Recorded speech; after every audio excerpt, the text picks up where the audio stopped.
Doraemon का ये episode बहुत ही ज्यादा स्पेशल है और ये अभी तक हिंदी में भी डब नहीं हुई है। तो आज मैं इस एपिसोड को एक्सप्लेन करने वाला हूँ। लेकिन एपिसोड स्टार्ट होने से पहले मैं आप लोगों से कुछ कहना चाहता हूँ। अगर आप लोगों को ये एपिसोड पसंद आती है तो प्लीज वीडियो को लाइक कर देना, क्योंकि मेरे वीडियोस में व्यूज अच्छे खासे आ जाते हैं लेकिन लाइक्स बहुत ही कम होते हैं। तो प्लीज वीडियो को लाइक कर देना। बिना टाइम वेस्ट किए एपिसोड को स्टार्ट करते हैं। एपिसोड की स्टार्टिंग में डोरेमोन बैग पैक कर रहा होता है और नोबिता से कहता है आज के लिए मैं 22nd सेंचुरी जा रहा हूँ, क्योंकि आज डोरेमी कहीं जाने वाली है और उसके बदले में आज सेवासी का ख्याल रखने वाला हूँ। फिर डोरेमोन नोबिता से कहता है क्या तुम मेरे बिना अच्छे से रह पाओगे, जिस पर नोबिता डोरेमोन से कहता है तुम सिर्फ एक दिन के लिए ही जा रहे हो, तो मैं एक दिन तो तुम्हारे बिना रह ही सकता हूँ। लेकिन डोरेमोन को अब भी यकीन नहीं हो रहा था कि नोबिता मेरे बिना रह सकता है, इसलिए नोबिता खुद ही डोरेमोन को उठाता है और टाइम मशीन में डालने लगता है। तभी हम देखते हैं वहाँ पर डोरेमी आ जाती है और डोरेमोन से कहती है आखिर तुम इतना लेट क्यों कर रहे हो। ये बोलकर डोरेमी डोरेमोन को लेकर वहाँ से चली जाती है, जिसके बाद हमें 22nd सेंचुरी का सीन दिखाया जाता है। सेवासी और डोरेमोन बैठकर बात कर रहे होते हैं। तभी डोरेमी वहाँ पर डोरा केक लेकर आती है और उन्हें खाने के लिए दे देती है और फिर डोरेमी उन दोनों को बाय कर वहाँ से घूमने के लिए चली जाती है। डोरेमी के चले जाने के बाद डोरेमोन टीवी देखने लगता है और फिर डोरेमोन छत के गार्डन पे आकर बैठ जाता है। डोरेमोन को बिल्कुल भी अच्छा नहीं लग रहा होता है, क्योंकि सेवासी ने अभी तक डोरेमोन से कोई भी हेल्प नहीं ली थी और वहीं पर नोबिता हर टाइम डोरेमोन से मदद मांगते रहता है। डोरेमोन जैसे ही सेवासी के रूम के अंदर आता है तो वो देखता है सेवासी कंप्यूटर में कुछ बना रहा है। डोरेमोन सेवासी से कहता है आखिर तुम ये क्या बना रहे हो, जिस पर सेवासी कहता है मैं अपने समर वेकेशन का होमवर्क कर रहा हूँ, मुझे एक रोबोट बनाना है। तभी सेवासी को जियान और सुनियो के ग्रैंडसन का कॉल आता है और वो लोग सेवासी से कहते हैं हमने अपना समर वेकेशन का होमवर्क कंप्लीट कर लिया है, हमने अपना रोबोट बना लिया है। फिर वो लोग सेवासी से कहते हैं तुम जल्दी से अपना रोबोट लेकर हमारे पास आओ, हम लोग रोबोट फाइट कराकर देखेंगे कि किसका रोबोट ज्यादा स्ट्रॉन्ग है। और ये बोलकर वो कॉल कट कर देते हैं। जिसके बाद सेवासी अपना रोबोट बनाने के लिए कुछ मटेरियल्स बाहर निकाल लेता है, लेकिन उसके पास रोबोट बनाने के लिए कुछ खास चीजें नहीं होती है। ये देखकर सेवासी कहता है अब मैं अपना रोबोट कैसे बनाऊं।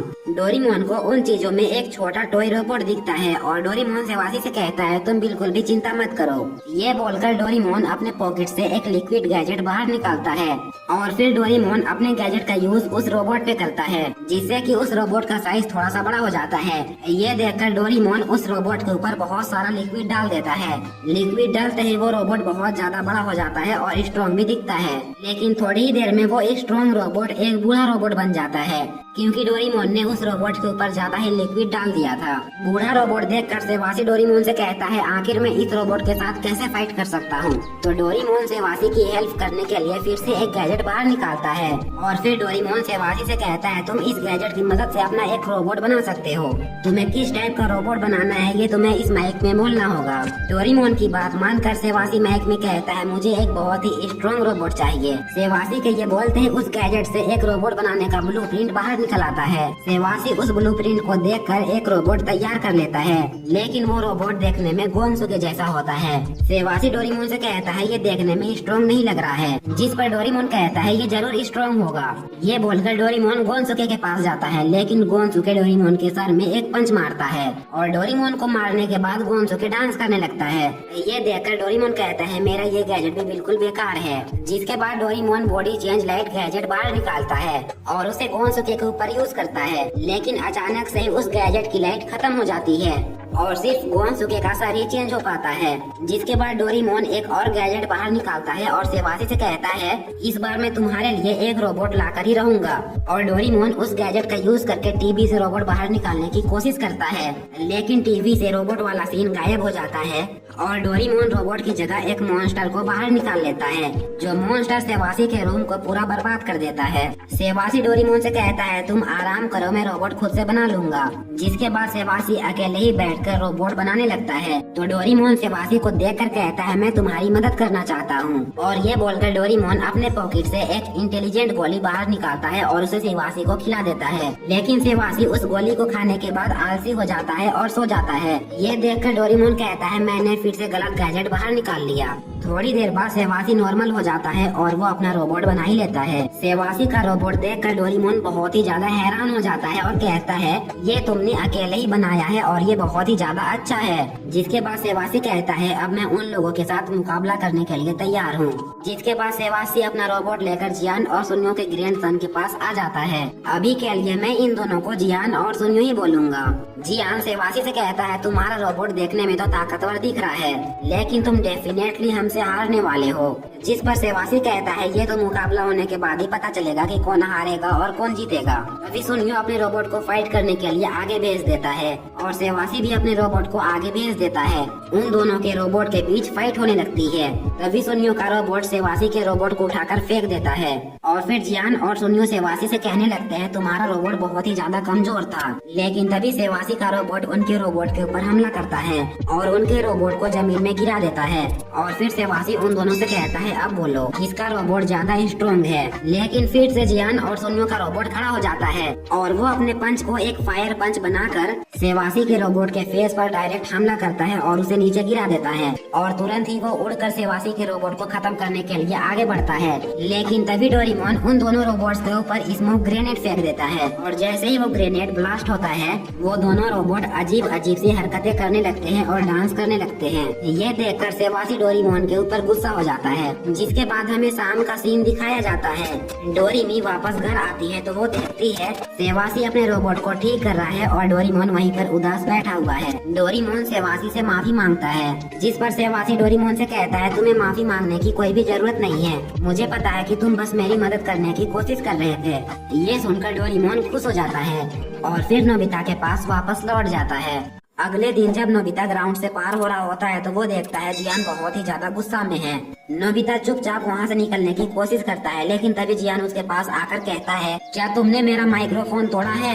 जिस पर नोबिता कहता है मैं तो अभी अभी यहाँ पर आया हूँ, मैं तुम्हारा माइक्रोफोन कैसे तोड़ सकता हूँ। तो जियान कहता है ये तो मुझे नहीं पता लेकिन किसी ने मेरा माइक्रोफोन तोड़ दिया। जियान नोबिता से कहता है मैं यहाँ पर अपने गाने की प्रैक्टिस करने के लिए आया था लेकिन तभी मुझे अर्जेंटली टॉयलेट जाना पड़ा। लेकिन जब मैं वापस आया तो मैंने देखा मेरा माइक्रोफोन नीचे गिरा हुआ था और वो बिल्कुल खराब हो चुका था। ये बोलकर जियान नोबिता के ऊपर बहुत ही ज्यादा गुस्सा होने लगता है और फिर नोबिता को वो माइक पकड़ाकर कहता है तुम जल्दी से पता करो कि मेरा माइक किसने तोड़ा है, मैं तुम्हारा वेट करूंगा। ये बोलकर जियान वहाँ से चला जाता है। नोबिता भी भागकर अपने घर में आता है और जैसे ही वो अपने रूम में जाता है तो डोरेमोन उससे कहता है क्या तुमने मेरा डोरा केक खाया है। जिस पर नोबिता कहता है नहीं नहीं मैंने नहीं खाया।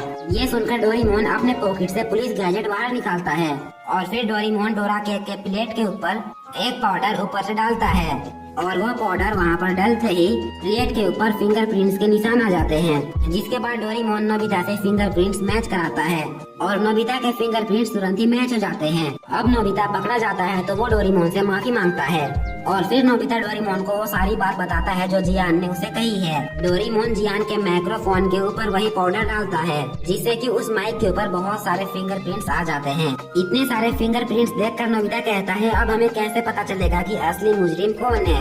जिस पर डोरेमोन कहता है तुम बिल्कुल भी फिक्र मत करो, मेरे इस गैजेट की मदद से हम मुजरिम को जरूर पकड़ लेंगे। जिसके बाद डोरेमोन और नोबिता जासूस बनकर ग्राउंड पे आ जाते हैं। ग्राउंड में उन्हें एक बिल्ली दिखाई देती है। डोरेमोन और नोबिता उसके पास जाते हैं और डोरेमोन अपना आईडी कार्ड दिखाकर उस बिल्ली से कहता है क्या कुछ घंटे पहले तुमने यहाँ पर किसी को देखा था। जिस पर वो बिल्ली उनसे कहती है नहीं, वहीं पर एक कौवा भी होता है। डोरेमोन उसे भी अपना आईडी कार्ड दिखाता है और अपने पास बुला लेता है और फिर डोरेमोन उससे भी वही सवाल पूछता है। जिस पर वो कौवा उन्हें बताने लगता है थोड़ी देर पहले मैंने यहाँ पर एक टेढ़े मुंह वाले लड़के को देखा था। डोरेमोन उस कौवे को सुनियो की फोटो दिखाता है और कहता है क्या यही था।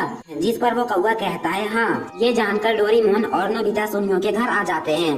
डोरेमोन अपना आईडी कार्ड सुनियो की मोम को दिखाता है और कहता है हमें अंदर आने दीजिए, हमें पता चल गया है मुजरिम सुनियो है। ये जानकर सुनियो की मोम दरवाजा बंद करने लगती है लेकिन डोरेमोन और नोबिता घर के अंदर आ ही जाते हैं। सुनियो की मोम नोबिता और डोरेमोन को पकड़कर चिल्लाने लगती है जिसे सुनकर सुनियो वहाँ से भागने लगता है। डोरेमोन और नोबिता भी उसका पीछा करने लगते हैं। भागते भागते सुनियो का एक जूता वहीं पर खुल जाता है लेकिन फिर भी सुनियो वहाँ से भाग जाता है। डोरेमोन और नोबिता को अब पता नहीं होता है कि सुनियो किस तरफ गया है। ये जानने के लिए डोरेमोन एक जासूस डॉग बाहर निकालता है। वो डॉग सुनियो का जूता स्मेल करता है और फिर सुनियो को ढूंढने के लिए भागने लगता है। नोबिता और डोरेमोन भी उसका पीछा करते करते पार्क में आ जाते हैं, जहाँ पर हम देखते हैं सुनियो छुपा होता है। वो डॉग स्मेल करते करते वहीं पर चला जाता है जहाँ पर सुनियो छुपा हुआ था, लेकिन अब वहाँ पर सुनियो नहीं होता है, बल्कि सुनियो का वहाँ पर एक सॉक्स होता है। सुनियो फिर से उन्हें चकमा देकर वहाँ से भाग जाता है। डोरेमोन अपने पुलिस वाले बैग में सुनियो का एक फोटो डालता है और अचानक से डोरेमोन की पुलिस वाली बैग से सुनियो की वांटेड वाली फोटो बाहर आने लगती है और पूरे शहर में फैल जाती है। एक फोटो जाकर सुनियो के फेस पर भी लगता है। सुनियो पूरे शहर में अपना फोटो देखकर बहुत ही ज्यादा हैरान हो जाता है और वो अपना फेस छुपाकर वहाँ से भागने की कोशिश करने लगता है, लेकिन तभी सुनियो जाकर अपने दो दोस्तों से टकरा जाता है। सुनियो उनसे भी बचकर भागने लगता है, लेकिन उसके आगे शिजुका आ जाती है। अब सुनियो उन तीनों के बीच में घिर चुका था। तभी हम देखते हैं डोरेमोन और नोबिता भी वहाँ पर पहुँच जाते हैं। वो लोग शिजुका से सुनियो के बारे में पूछते हैं, जिस पर शिजुका उन दोनों को गलत रास्ते में भेज देती है और खुद भागकर स्कूल के पीछे वाली पहाड़ी पर आ जाती है। वहीं पर सुनियो भी छुपा होता है।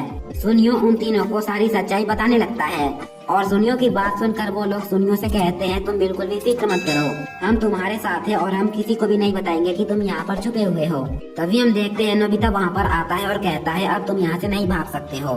डोरेमोन और नोबिता सुनियो की तरफ बढ़ने लगते हैं। सुनियो उनसे बचकर फिर से एक बार भागने लगता है, लेकिन आगे से वो जासूस डॉग आ जाता है और सुनियो को घेर लेता है। डोरेमोन और नोबिता सुनियो को पकड़कर ग्राउंड में ले आते हैं और फिर डोरेमोन वहीं पर एक रूम बनाता है, जिसके अंदर वो लोग सुनियो को बैठा देते हैं और पूछताछ करने लगते हैं, लेकिन सुनियो उन्हें कुछ भी सच नहीं बता रहा होता है। नोबिता और डोरेमोन के बहुत पूछने पर सुनियो उन्हें सब कुछ सच सच बताने लगता है और कहता है, जब मैं यहाँ से गुजर रहा था तो मैंने देखा जियान बहुत हड़बड़ी में कहीं पर जा रहा था। जियान के वहाँ से जाने के बाद मैंने उसके माइक्रोफोन को उठा लिया और मैंने सोचा अगर मैं उसके माइक्रोफोन को छुपा दूंगा तो हमें जियान का गाना सुनना नहीं पड़ेगा, लेकिन वो माइक्रोफोन मेरे हाथ से छूट गया और वो जमीन पे गिर गया और जिसके बाद वो खराब हो गया। ये बोलकर सुनियो रोने लगता है। डोरेमोन और नोबिता कहते हैं, अब हमें क्या करना चाहिए? क्या हमें जियान को सब कुछ सच बता देना चाहिए? लेकिन तभी वहाँ पर शिजुका और उसके दो दोस्त आ जाते हैं और वो लोग डोरेमोन और नोबिता से कहते हैं, तुम लोग जियान को कुछ भी मत बताओ। उनकी बात सुनकर डोरेमोन और नोबिता भी चुप हो जाते हैं। सुनियो पीछे से कहने लगता है कि अगर तुम लोगों ने उसे सच सच बता दिया तो जियान मुझे बहुत ज्यादा मारेगा और तुम लोगों को भी जियान का बेसुरा गाना सुनना पड़ेगा। लेकिन तभी वहाँ पर जियान आ जाता है और जियान सुनियो की सारी बातें सुन लेता है। जियान सुनियो को बहुत ज्यादा मारता है। तभी वहाँ पर जेको आ जाती है और जियान से कहती है, ये लो तुम्हारे माइक्रोफोन की बैटरी। मैंने तुम्हारी माइक्रोफोन की बैटरी टॉर्च जलाने के लिए यूज कर ली थी। ये सुनकर जियान अपने माइक्रोफोन पे तुरंत ही बैटरी डालता है और अपने माइक को टेस्ट करता है, जो कि बिल्कुल ही सही होता है। जिसके बाद जियान सबको वहीं पर बैठाकर गाना सुनाने लगता है और ये एपिसोड यहीं पर एंड हो जाती है। तो ये एपिसोड कैसा लगा कमेंट बॉक्स में जरूर बताना और अगर आप लोगों ने चैनल को सब्सक्राइब नहीं किया तो प्लीज कर लो एंड वीडियो को भी लाइक कर लेना। तो आज के लिए बस इतना ही था, मिलते हैं नेक्स्ट एपिसोड में, तब तक के लिए।